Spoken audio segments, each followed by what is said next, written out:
जय हिंद दोस्तों, welcome back to our channel. Welcome back to job trader. I hope कि आप लोग अच्छे होंगे और अपनी तैयारी में बेहतरीन तरीके से लगे होंगे। एक बार फिर आप सभी को जॉब ट्रेडर फैमिली में बहुत बहुत वेलकम करते हैं। जी हाँ दोस्तों, इस वीडियो में मैं जो हूँ फिजिक्स का मोस्ट इंपॉर्टेंट टॉपिक जो कि है आपका वेव्स ऑप्टिक्स, जिससे जो है हमेशा क्वेश्चंस देखने को मिले हैं और रिसेंट एग्ज़ाम में भी ये क्वेश्चंस इस चैप्टर से देखने को मिले हैं। तो ये टॉपिक जो है आपके लिए बहुत ही इंपॉर्टेंट हो जाती है। तो मैं इस टॉपिक के जो है सारे इंपॉर्टेंट एमसीक्यू बेस्ड जो है यहाँ पे क्वेश्चन लेके उपस्थित हूँ। इस वीडियो में सारे एनसीईआरटी बेस्ड एमसीक्यू रहने वाले हैं और ये सिलेक्टेड क्वेश्चन है सारे। तो अगर आप लोग 6 to 8 का प्रिपरेशन कर रहे हैं या फिर 1 to 5 का कर रहे हैं, लेवल 1 लेवल 2 बोथ कैंडिडेट के लिए जो है ये वीडियो हेल्पफुल रहने वाली है। तो बने रहिएगा वीडियो में अंत तक। और चैनल पर दोस्तों अगर फर्स्ट टाइम जुड़े हैं तो चैनल को ज़रूर सब्सक्राइब करके बेल बटन को प्रेस करके रखिएगा, ताकि इसी तरह के वीडियोस मैं आपके समक्ष ला रहा हूं तो जिसका नोटिफिकेशन आपको मिल सके। तो डू सब्सक्राइब आवर चैनल। चलिए आज का सेशन स्टार्ट करते हैं। देखिए वेरी फर्स्ट क्वेश्चन, एक ऐसी परिघटना जो यह प्रदर्शित करती है कि कोई तरंग अनुप्रस्थ है वह है। तो ऐसी कौन सी घटना जो है प्रदर्शित करती है कि कोई तरंग अनुप्रस्थ है? तो वो प्रकीर्णन होगा, विवर्तन होगा, व्यतिकरण होगा या ध्रुवन होगा? तो ये आपका ध्रुवन हो जाएगा। ध्रुवन एक ऐसी परिघटना है जो प्रदर्शित करती है कि कोई तरंग अनुप्रस्थ है। तो डी ऑप्शन आपका करेक्ट हो जाएगा। नेक्स्ट क्वेश्चन है आपका, तरंगदैर्घ्य लैम्डा के दो एक वर्णी प्रकाश तरंग के मध्य समपोषी व्यतिकरण हेतु पदांतरण होना चाहिए। तो क्या होना चाहिए? तो ये होता है आपका n इंटू लैम्डा होना चाहिए। तो ये आपका जो है ऑप्शन ए करेक्ट हो जाएगा। प्रकाश किस प्रकार की कंपनी से बनता है? तो प्रकाश किस तरह के वाइब्रेशन से बनता है? तो ईथर कण के, वायु कण के, विद्युत एवं चुंबकीय क्षेत्र के, या इसमें से कोई नहीं?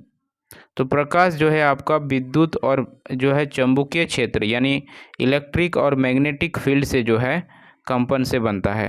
तो ऑप्शन सी आपका जो है करेक्ट हो जाएगा। न्यूटन के अनुसार प्रकाश का वेग कैसा होता है? प्रकाश वायु की अपेक्षा जल में अधिक होता है, वायु की अपेक्षा जल में कम होता है, वायु की अपेक्षा तथा जल दोनों में समान होता है, या फिर जल की अपेक्षा निर्वात में अधिक होता है? तो न्यूटन के अनुसार प्रकाश का वेग जो होता है वो आपका होता है वायु की अपेक्षा जल में अधिक होता है। तो ऑप्शन ए करेक्ट हो जाएगा। नेक्स्ट क्वेश्चन है आपका, न्यूटन के अनुसार प्रकाश का वेग कैसा होता है? तो वायु की अपेक्षा जल में अधिक होता है। नेक्स्ट क्वेश्चन है आपका, प्रकाश फोटन की ऊर्जा होती है। प्रकाश फोटन की ऊर्जा क्या होती है? तो प्रकाश फोटन की ऊर्जा होती है H/V होती है। तो ध्यान रखिएगा, आपका ऑप्शन ए ही करेक्ट हो जाएगा। नेक्स्ट क्वेश्चन है आपका, निम्नलिखित में से सही कथन कौन सा है? तो यहाँ पे देख सकते हैं, वेव फ्रंट समान कला के कंपित होने वाले बिंदुओं के लोकस या तरंगदैर्घ्य समान कला के कंपित हो रहे दो लगातार कणों के बीच की दूरी, या फिर दो स्रोतों के हरेंड्रेंट होने के लिए उनकी आवृत्तियों समान होनी चाहिए। तो कौन सा कथन स्टेटमेंट करेक्ट है? तो ये सारे स्टेटमेंट करेक्ट है। ऑल ऑफ द अबव जो है यहाँ पे राइट हो जाएगा। नेक्स्ट क्वेश्चन है आपका, द्वितीयक तरंगिकाओं की अवधारणा क्या थी? तरंगिकाओं की अवधारणा क्या थी? तो ये आपका द्वितीय जो है ये पूछ लिया है, यानी सेकंड तरंगिकाओं की अवधारणा दी थी। किसने दी थी? फ्रेनेल ने दी थी, न्यूटन ने दी थी, हाइगेंस ने दी थी, या मैक्सवेल ने दी थी? तो ये आपका जो है किसने दिया था? मैक्सवेल ने जो है हाइगेंस ने दिया था। हाइगेंस लॉ ये बताता है, यानी सी आपका करेक्ट हो जाएगा। हाइगेंस के अनुसार प्रकाश की तरंगे होती है, कैसी होती है? तो कैसी होती है हाइगेंस के अनुसार? यांत्रिक और अनुदैर्घ्य होती है, यांत्रिक और अनुप्रस्थ होती है, विद्युत चुंबकीय होती है, या यांत्रिक और गोलीय होती है? तो हाइगेंस के अनुसार जो प्रकाश की तरंगे होती हैं वो यांत्रिक और अनुदैर्घ्य होती है। ऑप्शन ए करेक्ट हो जाएगा। देखिए नेक्स्ट क्वेश्चन है आपका, दो उन तरंगों के व्यतिकरण से उत्पन्न अधिकतम परिणामी आयाम का मान होगा जिससे प्रकट किया जाता है। देख सकते हैं I14 साइन जो है यहाँ पे ओमेगा टी है, फिर Y2 3 इंटू कॉस जो है ओमेगा टी है। तो ये इसका अधिकतम परिणामी आयाम क्या हो सकता है? तो अधिकतम परिणामी आयाम की अगर बात करें तो इसका कुछ इस प्रकार होगा। मान लेते हैं ये दो आयाम है, ये y1, ये y2 है, तो हमें y3 निकालना है। तो यहाँ राइट एंगल ट्रायंगल बन जाएगा।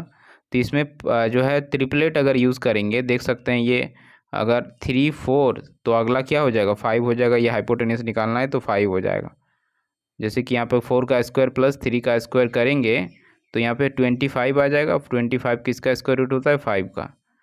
तो यहाँ पे आपका अधिकतम आयाम जो है इस प्रकार निकाल के देख सकते हैं, तो यानी आपका 5 आ जाएगा। तो ऑप्शन देख सकते हैं आप 5 करेक्ट हो जाएगा।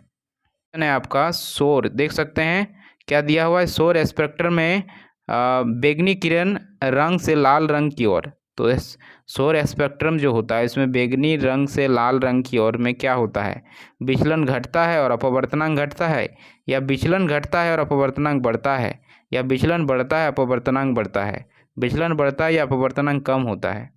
तो सौर स्पेक्ट्रम में बैंगनी रंग से लाल रंग की ओर जो है विचलन घटता है और अपवर्तनांक जो है घटता है।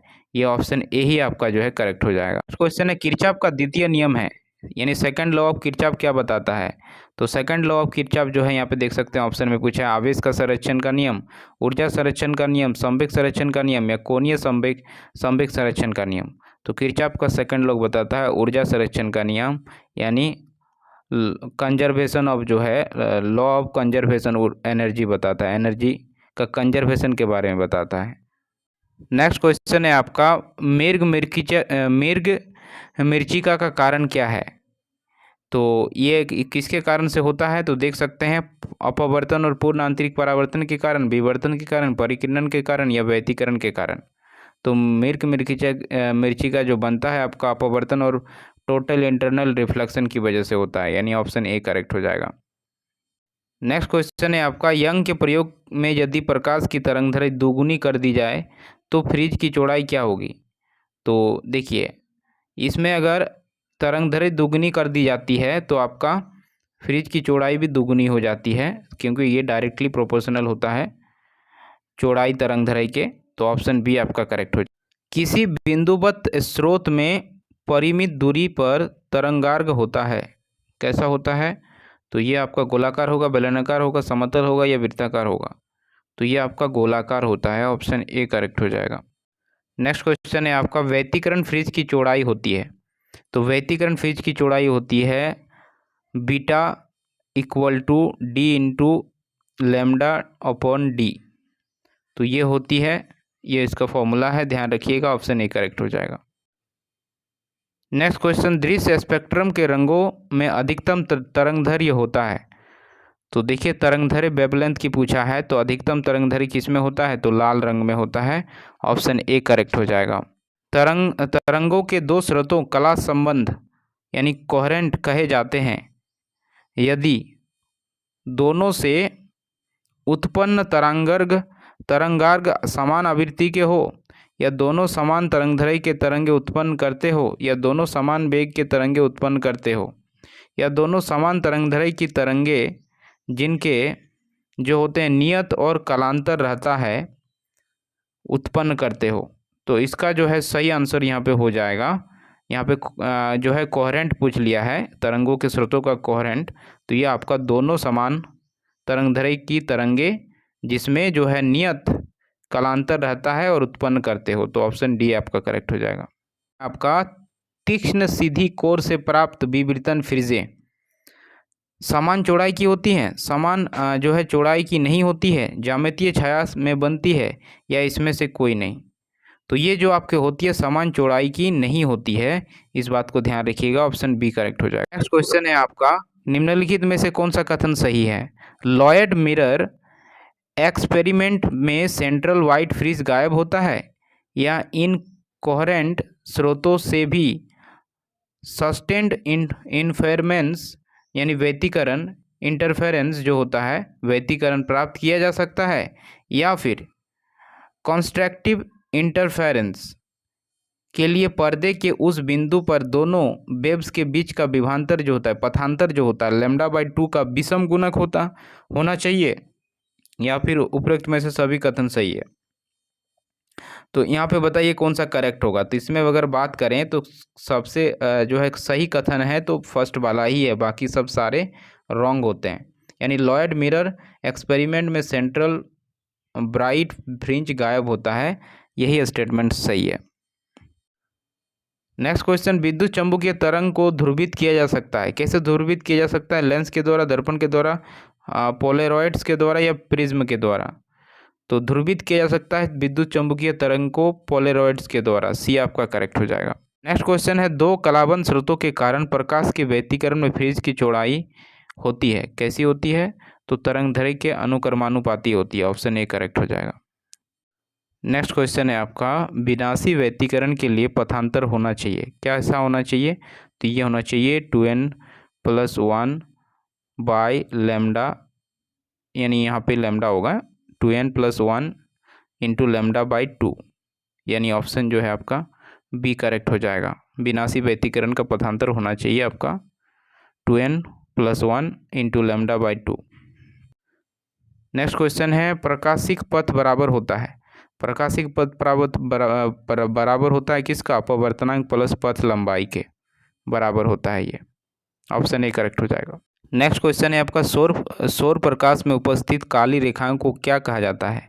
यानी काली रेखाएं जो होती है, सौर प्रकाश में उपस्थित काली रेखाओं को कहा जाता है फ्रॉनहोफर रेखाएं। क्या कहा जाता है? फ्रॉनहोफर रेखाएं कहा जाता है। इंपॉर्टेंट है, याद रखिएगा। नेक्स्ट क्वेश्चन है, साबुन के बुलबुले सूरज के प्रकाश में रंगीन दिखाई देते हैं, इसका कारण क्या है? तो इसका कारण क्या है बताइए? तो इसका कारण है प्रकाश का व्यतिकरण। ऑप्शन सी आपका करेक्ट हो जाएगा। नेक्स्ट है, जब प्रकाश की किरण एक अवरोधक के किनारे से मुड़ती है तो यह क्रिया कहलाती है। तो यह क्रिया क्या कहलाती है? विवर्तन कहलाती है।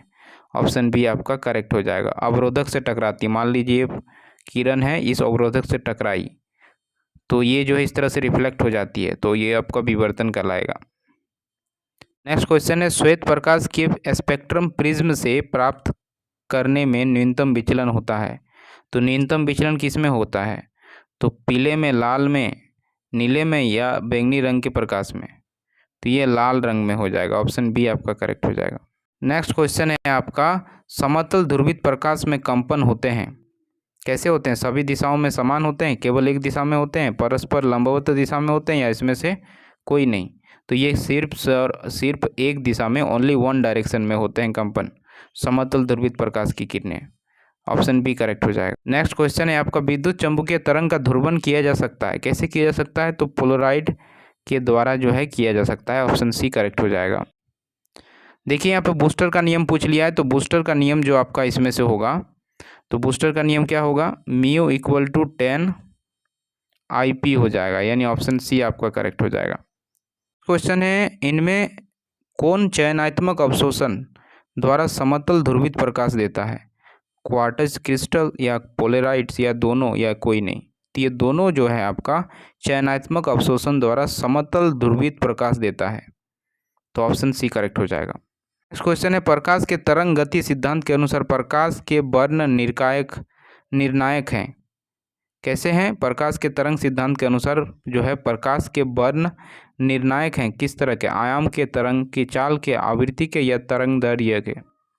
तो ये जो है आपका आवृत्ति के होते हैं। किसके होते हैं? आवृत्ति के, यानी फ्रीक्वेंसी। ऑप्शन सी करेक्ट हो जाएगा। नेक्स्ट है आपका, एक पतले फिल्म के रंग का कारण क्या है? एक पतले फिल्म के रंग का कारण क्या है? तो एक ये व्यतिकरण के कारण होता है। ऑप्शन बी करेक्ट हो जाएगा। देखिए दोस्तों, सारे क्वेश्चन इंपॉर्टेंट है, ध्यान रखिएगा। बी ऑप्शन करेक्ट हो जाएगा। नेक्स्ट है, प्रकाश की किरणें के तीखे कोट पर मुड़ने की घटना को क्या कहते हैं? तो इसको कहते हैं विवर्तन। प्रकाश की किरणें जब तीखी कोट पर मुड़ने की घटना को जो है, यानी रिफ्लेक्शन को कहते हैं विवर्तन। नेक्स्ट है आपका, प्रकाश के कणिका सिद्धांत के प्रतिपादक हैं। कौन है? तो न्यूटन है। कौन है? प्रकाश के कणिका सिद्धांत किसने दिया था? तो न्यूटन ने दिया था। ऑप्शन बी करेक्ट हो जाएगा। नेक्स्ट क्वेश्चन है, निम्नलिखित में से किसे प्रकाश के तरंग सिद्धांत से नहीं समझा जा सकता? तो प्रकाश के तरंग सिद्धांत से किसे नहीं समझा जा सकता? तो इस जो है प्रकाश विद्युत प्रभाव को जो है समझा नहीं जा सकता। ऑप्शन डी करेक्ट हो जाएगा। नेक्स्ट क्वेश्चन, निम्नलिखित में से किस भौतिक राशि का पुनर्वितरण प्रकाश की व्यतिकरण होता है? तो आवृत्ति, तीव्रता, तरंगदैर्घ्य या चाल? तो ये तीव्रता हो जाएगी। ऑप्शन बी करेक्ट हो जाएगा। नेक्स्ट क्वेश्चन है, माध्यम का अपवर्तनांक तरंगदैर्घ्य से संबंधित है। तो ये आपका किससे संबंधित हो जाएगा? तो यहाँ अगर देखिएगा तो ऑप्शन के अकॉर्डिंग यहाँ पे कोई जो है संबंधित नहीं रखेगा, यानी ऑप्शन डी इसके अकॉर्डिंग करेक्ट हो जाएगा। नेक्स्ट क्वेश्चन है, सूर्य के प्रकाश का स्पेक्ट्रम है किस तरह के होते हैं? तो ये सतत होते हैं, सतत स्पेक्ट्रम होते हैं।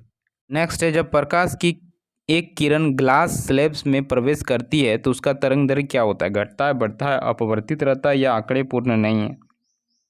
तो क्या बोल सकते हैं, जब प्रकाश की किरणें जो होती है जो है वो ग्लास स्लैब में प्रवेश करती है यानी एंटर करती है तो उसका जो वेवलेंथ है वो क्या हो जाती है? तो इसमें अगर बताया जाएगा तो ये आंकड़े इसके जो है अपर्याप्त हैं, यानी डी आपका जो है करेक्ट हो जाएगा। नेक्स्ट है आपका, जिस घटना से प्रकाश तरंगे की प्रकृति निर्विवाद रूप से अनुप्रस्थ सिद्ध होती है वह क्या है? तो वह आपका ध्रुवन है, सी आपका करेक्ट हो जाएगा। नेक्स्ट क्वेश्चन है आपका, एन अपवर्तनांक वाले शीशे की पट्टी में पथ की लंबाई टी का समतुल्यांक निर्वात में ब्लैंक पथ की लंबाई है।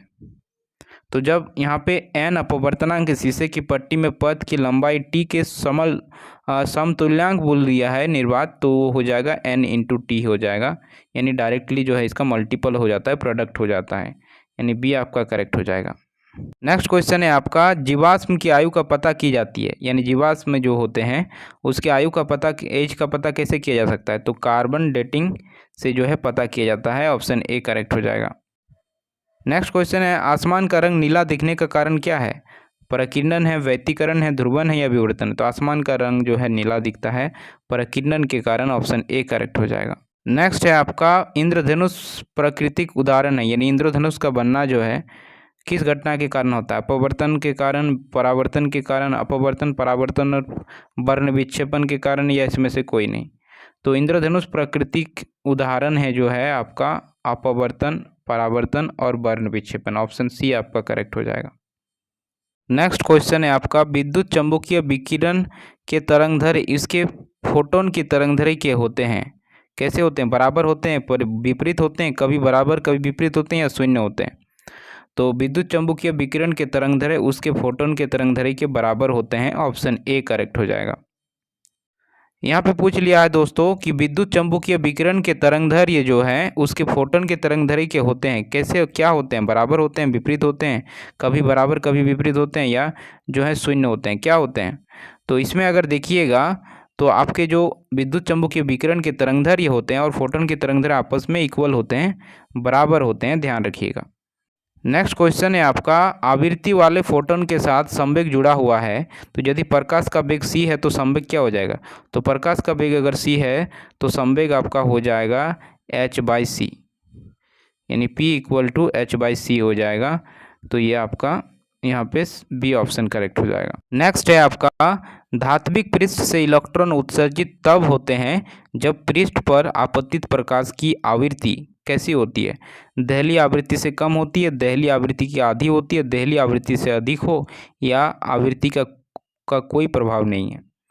तो ये आपकी होती है दहली आवृत्ति से जब अधिक होती है तब ध्रुवित पृष्ठ से इलेक्ट्रॉन उत्सर्जित जो है आपतित प्रकाश की प्रवृत्ति में हो पाती है। नेक्स्ट क्वेश्चन है आपका, यदि किसी धातु के सतह पर आपतित होने वाले फोटॉन की आवृत्ति दोगुना कर दिया जाए तो उत्सर्जित इलेक्ट्रॉन की अधिकतम गतिज ऊर्जा हो जाएगी, क्या हो जाएगी? दोगुनी हो जाएगी, दोगुना से अधिक होगी, नहीं बदलेगी, या इसमें से कोई नहीं? तो देखिए इसमें जो होता है, धातु की सतह पर जब आपतित होने वाले फोटॉन की आवृत्ति दोगुना हो जाएगा, मतलब उसका 2 टाइम हो जाता है, फोटॉन की आवृत्ति 2 टाइम हो जाती है, तो इसमें जो है इसकी जो गतिज ऊर्जा इलेक्ट्रॉन की अधिकतम हो जाती है वो दोगुने से ज़्यादा होती है, यानी ऑप्शन बी आपका करेक्ट। नेक्स्ट है आपका, फोटोन सेल आधारित है, तो फोटो सेल जो है आधारित है किस चीज़ पर? प्रकाश विद्युत प्रभाव पर, धारा के रासायनिक प्रभाव पर, धारा के चुंबकीय प्रभाव पर, या विद्युत चुंबकीय प्रेरण पर? तो फोटो सेल जो है आधारित है प्रकाश विद्युत प्रभाव पर, ऑप्शन ए करेक्ट हो जाएगा। नेक्स्ट क्वेश्चन है आपका, डी ब्रोगली जो है तरंगदैर्घ्य है, यानी डी ब्रोगली वेवलेंथ क्या होता है? तो lambda equal to h/m into भी होता है, यानी ऑप्शन ए करेक्ट हो जाएगा।